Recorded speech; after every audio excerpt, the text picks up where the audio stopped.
Orang yang kita berhutang dengan dia bukan bapak kita, bukan ibu kita, bukan siapa-siapa kita. Dia mau minjamkan uang kepada kita, itu kan orang baik.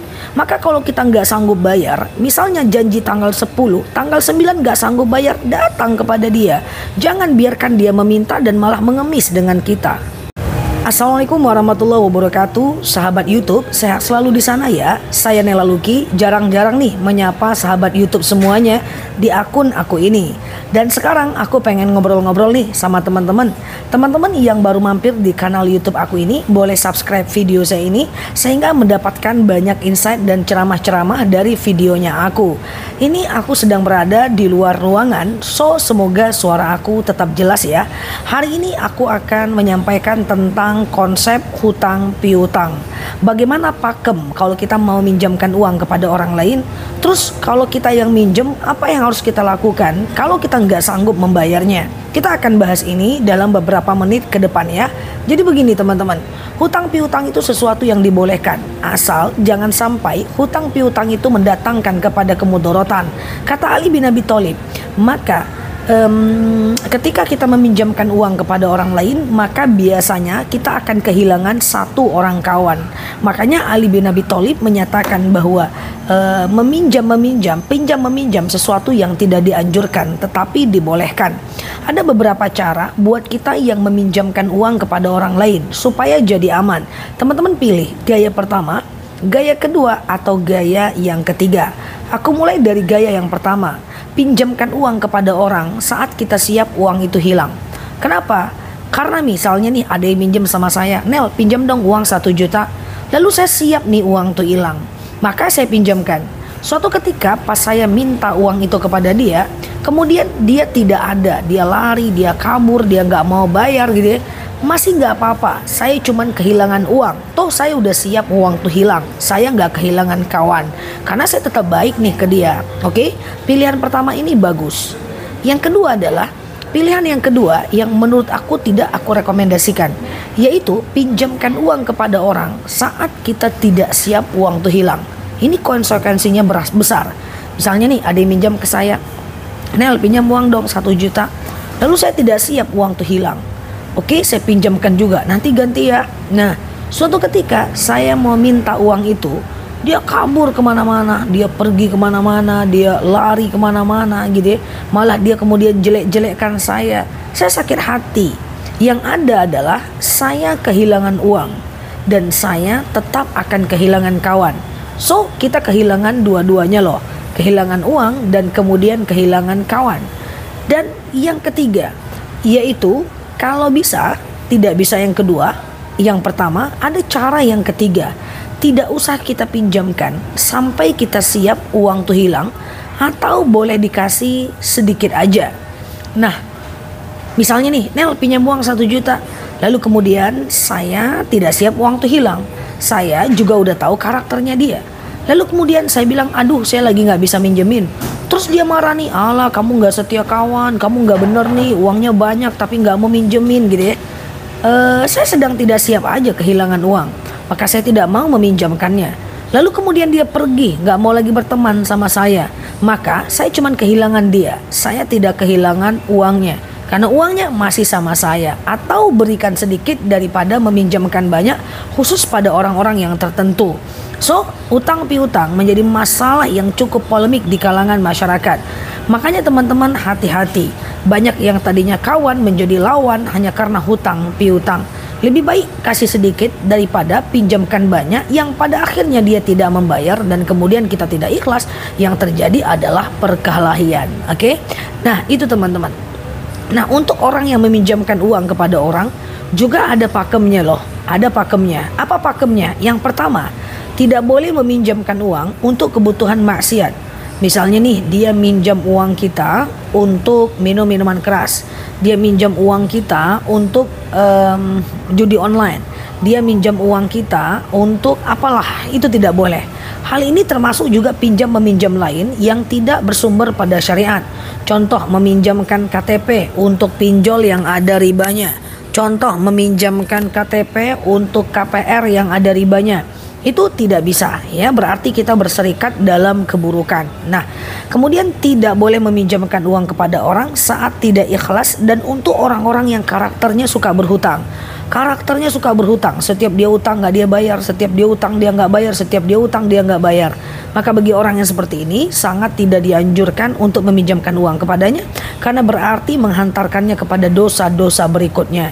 Kemudian yang ketiga, jangan pinjamkan uang kepada orang kalau orang itu sudah terbukti tidak amanah. So teman-teman, hati-hati.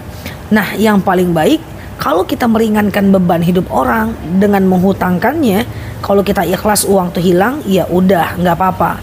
Karena begini teman-teman, setan itu ada, setan itu nyata. Misalnya nih, saya meminjamkan uang kepada orang, itu kan baik ya, dia bukan adik saya, bukan bapak saya, bukan mak saya pinjamkan uang kepadanya.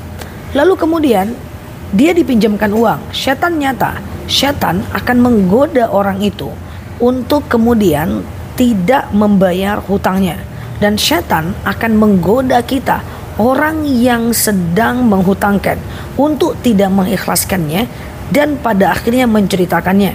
Misalnya nih, saya minjamkan uang ke orang, lalu kemudian dia gak ganti. Apa yang saya lakukan?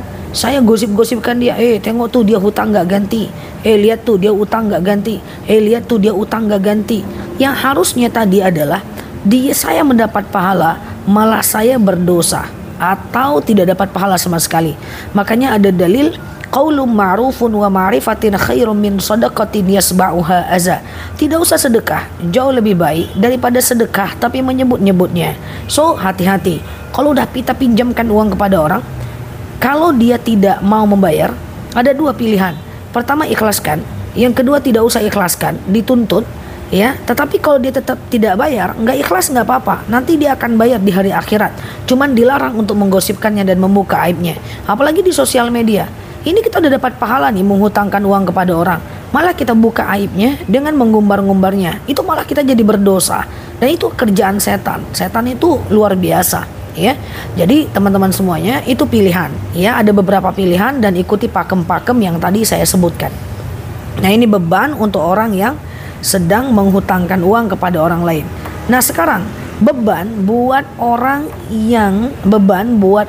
yang berhutang. Jadi begini teman-teman, aku punya pesan kepada orang-orang yang berhutang, bahwa orang yang meminjamkan uang kepada kita itu, bapak kita bukan, ibu kita bukan, nenek kita bukan, tapi dia masih mau meminjamkan uang kepada kita.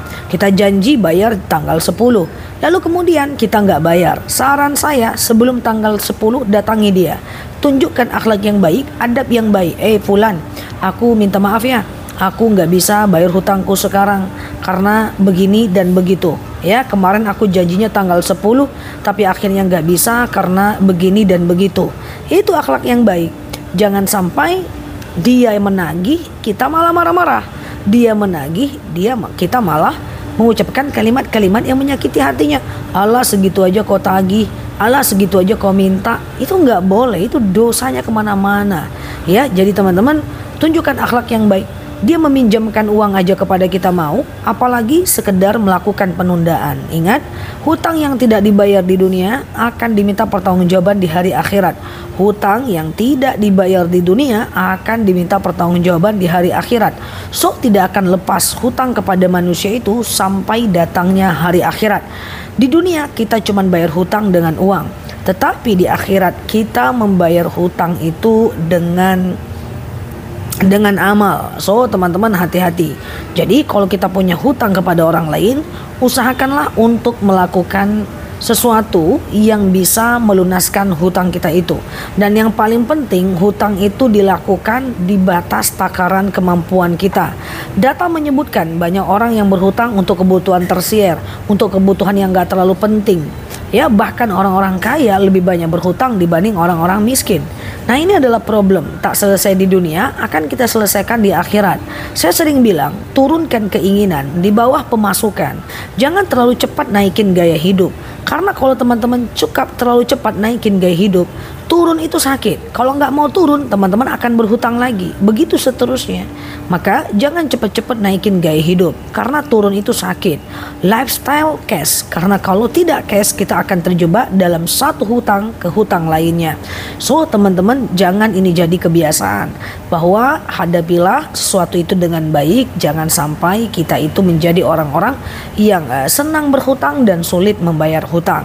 Nah, ini adalah pakem dari saya. Semoga yang sedikit ini membawa manfaat buat kita semuanya. Selamat buat teman-teman yang sudah mau berteman dengan aku di kanal YouTube ini. Semoga kehadiran teman-teman membawa berkah dan kehadiran aku memperoleh manfaat yang baik untuk teman-teman semuanya. Saya selalu di sana, Nela Luki di sini. Sampai paham. Assalamualaikum warahmatullahi wabarakatuh.